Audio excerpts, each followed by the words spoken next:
Mobile کے بارے میں سب معلوم ہوگا. موبائل اس کے بغیر تو رات کو نیند بھی نہیں آتی. اس کی چارجنگ نہ ہوئے تو بیوی پر بھی غصے ہو جاتا ہے.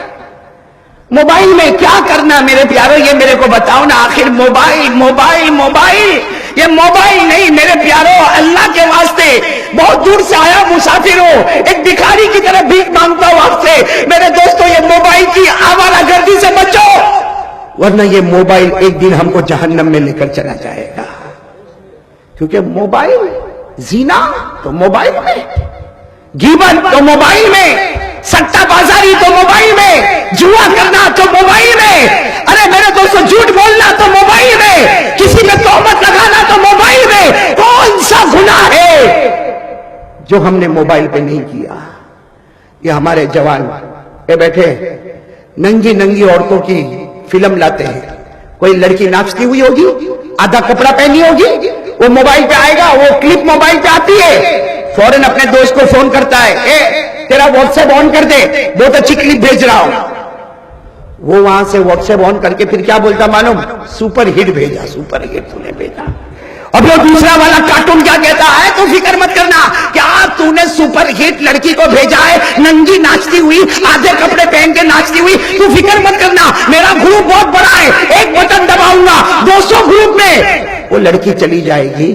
چلی گئی وہ لڑکی. اے بھگوان پور والو, اللہ کو حاضر ناظر رکھ کر بتاؤ, میں آپ سے پوچھنا چاہتا ہوں, ہمارے گھر میں بیٹی نہیں ہے, ہمارے گھر میں بیٹی, بہن, ماں, تو جس کو تم ننگا نچا رہے ہو وہ بھی تو کسی کی بیٹی ہوگی نا, کسی کی بہن ہوگی نا, اس کا بھی تو کوئی باپ ہوگا نا. اور ہمارے آقا صلی اللہ علیہ وسلم نے فرمایا کما تدین تدان, ہمارے نبی نے فرمایا جیسا کرو گے ویسا بھرو گے. آج کسی اور کی لڑکی کو ہم نچاتے ہیں, آج کسی اور کی بیٹی کی عزت پر ہم حملہ کرتے ہیں.